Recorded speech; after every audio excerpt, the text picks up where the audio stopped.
안녕하세요. 저는 올해 36살이고 자녀 2명을 키우고 있는 남자입니다. 처음 제 아내를 만나게 된 건 제가 29살 때입니다. 재수를 하는 바람에 늦게 대학교를 졸업을 했고 저는 생애 첫 회사를 다니고 있었습니다. 그때 당시 아내는 회사에서 비품과 영수증 관리를 도맡아 하던 계약직 사원이었죠. 그런데 어느 날부터인가 아내는 저에게 자꾸만 마실 거를 건네주는가 하며 퇴근하면 자신이 맛있는 걸 사주겠다고 말을 걸었었죠. 하지만 그때 당시 저는 만나고 있는 여자친구가 있어서 정중하게 거절을 했죠. 그렇게 시간은 빠르게 지나가던 어느 날이었습니다. 여자친구의 생일이 하루 앞으로 다가왔고 저는 몰래 이벤트를 준비하려고 여자친구의 원룸 자취방으로 찾아갔습니다. 그날은 여자친구가 친구들과 생일 파티를 하고 들어온다고 했기에 아무런 생각도 없이 비밀번호를 누르고 들어갔는데 여자친구는 어떤 남자와 단둘이서 바람을 피우고 있더군요. 저는 평소에 자존심이 너무 센 성격이었기에 그냥 별말 없이 준비했던 선물을 집 안으로 집어 던지고는 뒤돌아서서 나와버렸습니다. 뒤에서 여자친구의 목소리가 들렸지만 저는 돌아보지 않았습니다. 정말 서로 좋아했고 충격적인 그 상황이 힘들지 않았다면 거짓말이겠죠. 하지만 도저히 용서를 할 수 없었기에 모든 연락을 피하고 저 혼자서 그 상처를 묵묵히 견뎌내고 있었습니다. 그런데 제가 그렇게 힘든 걸 아는지 모르는지 계약직 사원이었던 아내는 제게 매일같이 호감을 표시하더라고요. 사실 저는 아내에게 관심이 없었습니다. 외모는 평범하면서도 귀여운 편에 속했지만 여자에 대해 진절머리가 났던 상태였습니다. 하지만 아무리 거절을 해도 계속해서 제게 달라붙길래 그냥 퇴근하고 술이나 한잔 하자고 말하게 되었죠. 그날 얘기를 들어보니 아내는 가정 환경이 썩 좋지가 않았습니다. 돈을 벌어서 혼자 계시는 어머님과 어린 남동생의 뒷바라지를 하고 있다더군요. 물론 저보다 어린 나이에 기특하게 열심히 사는 모습이 좋아 보였지만 그저 그런 마음일 뿐 아내에게는 전혀 마음이 가지가 않았습니다. 그렇게 퇴근 후 술을 마시는 게 몇 번이 반복되다 보니 점점 외로워져서 정신을 놓은 건지 아내와 함께 시간을 보내게 되었습니다. 사실 그날 이후로 사귄다고 말만 하지 않았을 뿐 다른 연인들처럼 데이트도 하고 사귀는 것과 다름이 없었죠. 그렇게 몇 개월을 지내다 보니 새벽녘에 전 여자친구에게서 연락이 오더군요. 사실 시간도 많이 지나게 되어서인지 별로 대수롭지 않게 생각을 하게 되었고 결국에는 헤어졌던 여자친구와 다시 만남을 가지기로 했었습니다. 그로 인해 퇴근 후 데이트를 하던 아내에게는 이제 서로 신경 쓰지 말고 남남처럼 그냥 지내자라고 말을 해버렸습니다. 하지만 다시 만났던 여자친구와는 며칠도 채 가지 못해서 다시 끝이 나고 말았죠. 처음에는 대수롭지 않게 생각했지만 만나면 만날수록 그때 있었던 일이 자꾸만 떠오르더군요. 더 오래 만나다가는 제게 의처증이 생겨나 버릴 것 같고 상상만 해도 견딜 수가 없어서 또다시 헤어짐을 선택하게 됐습니다. 그러던 중 저녁 늦게 지금의 아내에게서 갑자기 연락이 왔습니다. 한참을 아무 말 없이 망설이더니 임신을 했다고 말하더라고요. 사실 그때 그 이야기를 들었을 때는 많은 생각이 들었죠. 정말 임신을 한 게 맞는 건가? 나를 붙잡으려고 지어낸 이야기가 아닐까라고 생각도 했고 별의별 생각이 다 들었습니다. 저는 다시 한번 확실하냐고 물었더니 확실하다고 하더라고요. 솔직히 그때 당시 아내에게는 정말 몹쓸 짓을 많이 했습니다. 물론 어린 나이는 아니었지만 갑작스러운 상황에 어떻게 이걸 해결해야 할지 몰라 저는 무작정 아내를 무시하기 시작했습니다. 정말 지금 생각해봐도 제가 너무 무책임하기 짝이 없었습니다. 매일같이 울고 불며 이야기를 했지만 저는 끝끝내 아무 말도 하지 않고 모르쇠로 일관했었으니까요. 그리고 눈물만 뚝뚝 흘리는 어린 아내에게 따뜻한 말 한마디도 한 적이 없었습니다. 그렇게 시간은 지나갔고 아내는 마침 계약직 날짜가 종료되어서 회사에 더 이상 나오지 않게 되었습니다. 솔직히 그때는 저도 모르게 안도감이 먼저 들더군요. 이제는 가시방석에 앉아있을 필요도 없겠구나 하면서 말이죠. 정말 지금 생각해도 저는 천하의 나쁜 놈이었습니다. 아무튼 그날이 있고 나서는 멘탈이 제대로 잡혀지지가 않았죠. 그러다 어느 날 친형과 술을 먹게 되었습니다. 이런저런 이야기를 나누다 결국 지금까지 있었던 모든 이야기를 털어놓게 되었습니다. 당연히 친형은 제게 욕부터 하더라고요. 결국에는 부모님 귀에까지 들어가게 되었습니다. 집에서는 난리가 났었죠. 아버지께서는 남의 자식 망쳐놓고 뭐 좋은 일 있다고 매일같이 술이나 마시고 다니냐고 엄청 화가 나셨습니다. 어머니와 친형까지 저의 행동에 엄청나게 비난을 했었고 부모님께서는 집에 한 번 데리고 오라고 하셨고 저는 또 모르쇠로 일관했습니다. 하지만 어느 날 형은 제 휴대폰 연락처를 뒤지게 되었고 아내의 연락처를 알아내어서 저를 제외한 가족들이 아내를 만나게 되었습니다. 그러고는 며칠 뒤에 저는 모르게 아내를 집으로 부르셨습니다. 저는 당연히 아무 생각 없이 친구들과 술을 마시고 늦게 집으로 들어갔는데 제 아내가 집에 와 있어서 정말 얼마나 깜짝 놀랐는지 모릅니다. 일단 어쩔 수 없이 저는 아내와 나란히 부모님 앞에 앉게 되었고 부모님께서는 앞으로 어떻게 할 거냐고 화를 내셨습니다. 저는 그냥 술김에 짜증도 나고 이 상황을 빨리 벗어나고 싶은 마음이 컸습니다. 그래서 홧김에 저는 그냥 결혼할 테니까 더 이상 좀 그만하라고 앞으로 이 문제로 왈가불가 하지 말아달라고 말했습니다. 솔직히 홧김에 그런 말을 하긴 했지만 당연히 그때 당시 저는 이 말을 한다고 해서 정말 결혼할 생각은 없었습니다. 부모님 역시 그러라고 말씀하실 일은 절대 없다는 확신에 차서 한 말이었죠. 하지만 예상외로 아버지께서는 그때 그 자리에서 또박또박 말씀하시더군요. 그러면 지금 찾아본 부모님이랑 조만간 만나서 이야기를 하고 싶으니 부모님이 시간 되실 때 자리를 한번 마련해보자고 하시더군요. 이때 당시도 설마라는 생각을 가지고 있었고 술에 취해서 그냥 대충 상황을 정리하고 얼른 일어나서 제 방으로 들어가 버렸습니다. 그렇게 아내는 집으로 돌아갔고 저는 술이 점점 더 올라오더니 제게 말도 없이 집에 찾아온 게 너무 화가 나더라고요. 그래서 새벽 늦은 시간에 전화를 걸었습니다. 차마 입에 담을 수 없는 욕이란 욕을 다 하면서 막말을 엄청 쏟아냈습니다. 아내는 저희 부모님이 비밀로 하라고 해서 미리 말 못했다며 그저 미안하다고 울기만 하더라고요. 아무튼 그날 이후로는 부모님과도 말을 하지 않았습니다. 그러자 부모님께서도 저를 없는 사람 취급하시더군요. 그러다가 며칠이 지나서 친형이 제게 얘기 좀 하자고 부르더군요. 무슨 일인가 싶어서 형과 이야기를 하는데 오늘 부모님께서 아내분 어머님을 만나 뵙고 왔다는 이야기를 제게 해주더라고요. 오늘 가보니 그쪽 상황이 많이 힘든 걸 알게 되었답니다. 얘기를 해보니 아내가 벌던 돈들은 전부 처가댁의 장모님과 처남의 생활비로 다 들어갔었고 지금까지 아내가 모아놓은 돈도 없다고 말하더군요. 그쪽이 형편이 좋지 않아서 당장 혼수조차 부담하기가 힘든 상황이라며 제게 어떻게 하려고 이런 일을 벌인 거냐고 묻더라고요. 저는 그 말을 듣고 속으로 만세를 불렀습니다. 이제 부모님께서도 이 결혼을 포기하시겠구나라는 생각이 들었던 거죠. 그리고 그때 당시에 저도 취직을 한 지 얼마 되지 않았었기에 모아둔 돈이라고는 고작 1,000만 원 가량밖에 없었거든요. 하지만 보수적인 성격이었던 저희 부모님은 고집을 꺾지 않으셨습니다. 결혼식이야 가족끼리 조촐하게 치르면 되는 거고 집 문제야 본가에서 같이 살면 다 해결되는 문제니 뭐가 문제냐며 제 기대를 꺾어버리셨습니다. 결국 순식간에 결혼 날짜를 잡게 되었고 일정대로 척척 진행이 되더군요. 저는 그때부터 너무 당황했고 속이 타들어갔습니다. 그렇게 좋아하지도 않았던 여자랑 결혼을 해서 평생을 함께할 생각에 암담하더군요. 그리고 부모님의 고집만 내세우니까 점점 화가 나서 크게 대들기도 했습니다.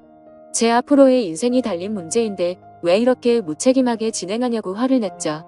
그러자 부모님은 네가 저지른 문제는 성인이 된 네가 책임지는 게 맞는 거고 네가 결혼한다고 하지 않았냐고 되묻자 저는 할 말이 없어졌습니다. 그냥 그때 당시에는 모두가 저를 망치게 만들려고 하는 것만 같아서 사소한 거 하나하나 다 마음에 들지 않았고 고슴도치처럼 모든 게 날이 서서 삐뚤게 느껴졌습니다. 아내에게도 못된 말을 계속했습니다.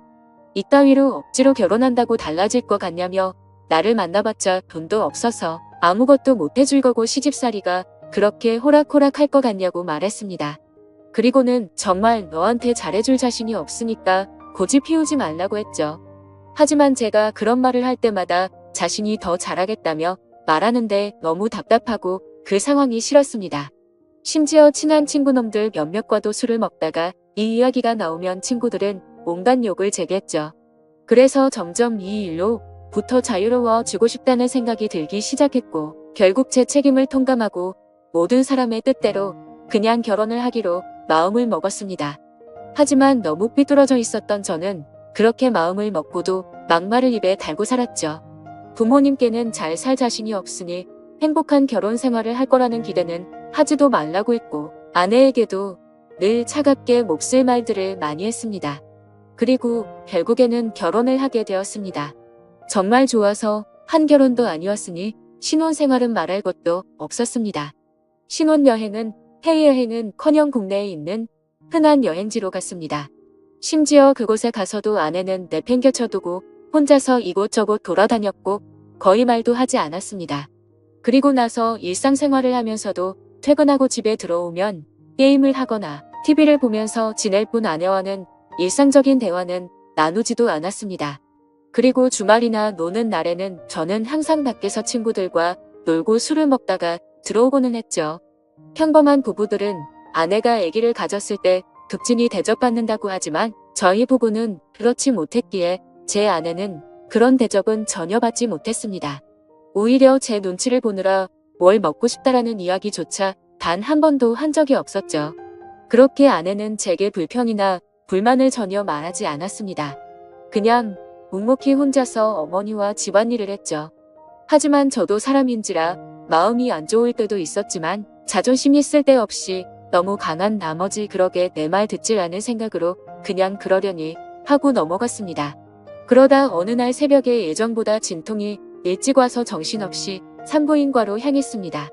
그런데 남들과 달리 하루가 꼬박 넘어가게도 출산이 되지 않아서 슬슬 걱정이 되었지만 결국에는 고생 끝에 어렵게 출산을 하게 되었습니다. 출산 후 지쳐 누워있는 아내를 보고 있는데 저도 모르게 갑자기 울컥해서 눈물이 나더군요. 힘없이 늘어져 있는 모습에 뭔가 모를 마음이 들었죠. 하지만 쓸데없는 자존심에 그 눈물조차 보이기 싫어서 그냥 문 밖으로 나가버렸습니다. 그날 장모님과 처남이 아내의 손을 꼭 잡고 있을 때도 저는 아내의 손을 잡기조차 겁이 나더라고요. 제가 무슨 자격이 있어서 그 손을 잡을 수 있을지. 그냥 무심한 척 수고했다는 말 한마디를 남기고는 그렇게 나왔습니다. 그날 이후로는 제 아내에게 미안한 마음이 많이 생겨났습니다. 언제나처럼 무뚝뚝하게 아내를 대했지만 마음은 그렇지 않았죠. 예전과 달리 미안한 마음이 생겨났었고 그동안 미안했다는 말 한마디를 하고 싶었습니다.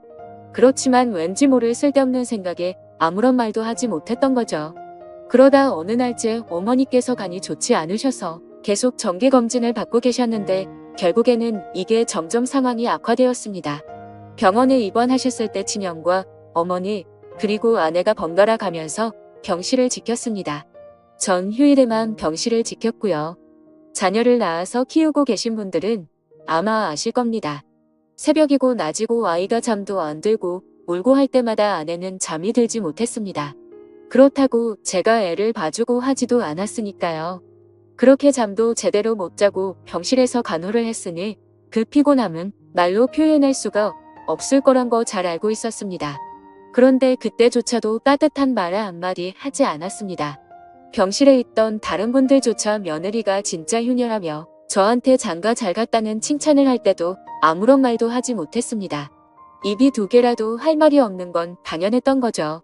다행히 수술은 잘 되었고 어머니께서 퇴원하시기 전까지 아내는 그렇게 육아와 병간호를 했습니다.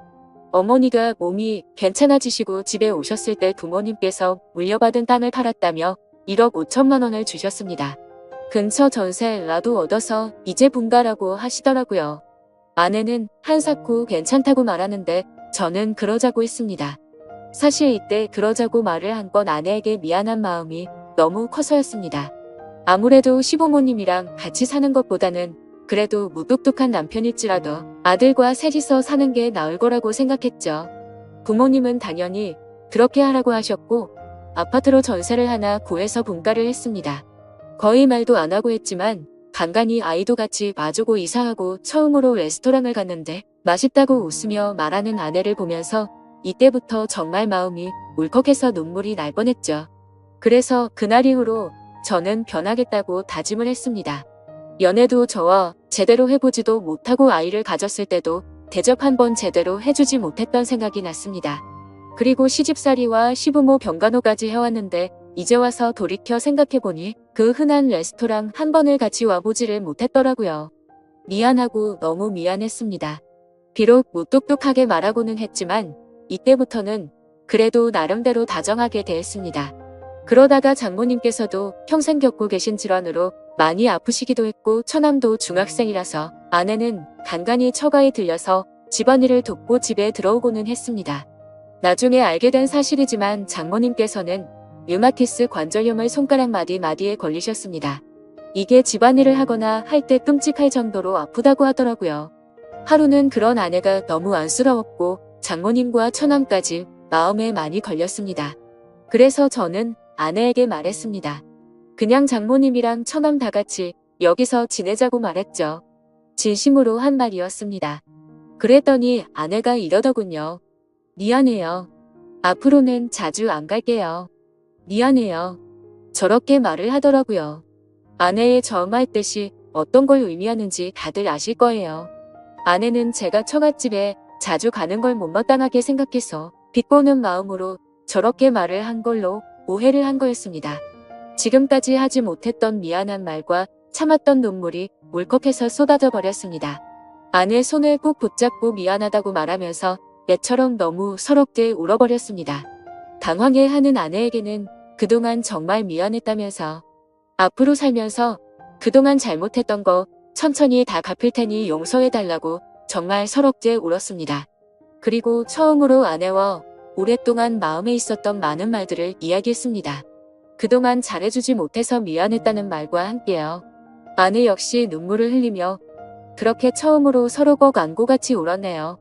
그 일이 있고 나서 아내가 장모님께 같이 살자고 이야기를 했을 때 장모님께서는 완강히 거절하셨습니다. 사실 이건 당연하다고 생각했죠. 서희라고 하나 있는데 자기 딸을 그렇게 서럽게 만들었는데 이 집으로 들어오면 얼마나 눈치를 줄까라고 당연히 생각하셨을 것 같습니다. 본가에 계시는 부모님께서는 흔쾌히 그렇게 하라고 허락을 하셨고 결국에는 제가 처가댁에 가서 장모님께 무릎 꿇고 사죄했습니다.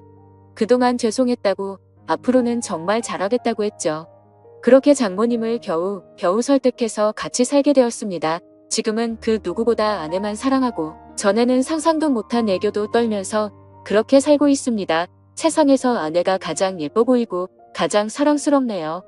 집안일도 제 나름 열심히 돕고 있고 육아도 열심히 하고 있습니다. 그리고 아내와 저 사이에는 예쁜 딸아이도 한 명 더 생겨났고 더 예쁜 가정을 이루게 되었죠. 이게 제게 있었던 5년 전 이야기입니다. 지금은 장모님과 처남 그리고 제 아내와 자식들 이렇게 6식구가 다 같이 행복하게 살고 있습니다. 넉넉지 않은 형편일지 몰라도 휴일이나 주말이 되면 가능하면 가까운 곳으로라도 바람을 쐬러 다니고 있고요. 지금은 아내에게 잔소리도 들어가면서 지내지만 그 누구보다 행복하게 해주려고 아내를 여왕처럼 받들고 지내고 있습니다. 그런 저를 기특하게 보셨는지 장모님도 항상 우리 서희가 최고라며 저를 감싸주시고 온 가족이 서로를 너무 애틋하게 생각하고 행복한 나날을 보내고 있네요. 지금은 정말 그 어느 때보다 행복합니다. 제 착한 아내 덕분에 저의 못난 모습들이 고쳐진 것 같아서 정말 고맙게 생각합니다. 아마 그때 아내가 저를 버리고 떠나버렸다면 저는 그저 그런 인생을 살고 있었을 테고 평생 후회만 하면서 살았을 것 같다고 생각이 드네요. 앞으로도 저는 과거의 아내에게 잘해주지 못했던 걸 평생 갚아 나가려고 합니다. 물론 평생이 걸려서 제가 잘하더라도 그 큰 상처를 준 건 다 갚지 못하겠지만 지금은 제 아내도 행복하다고 말해주니 너무 미안하고 고마운 마음만이 가득하네요. 제 사연을 읽어주셔서 감사드립니다.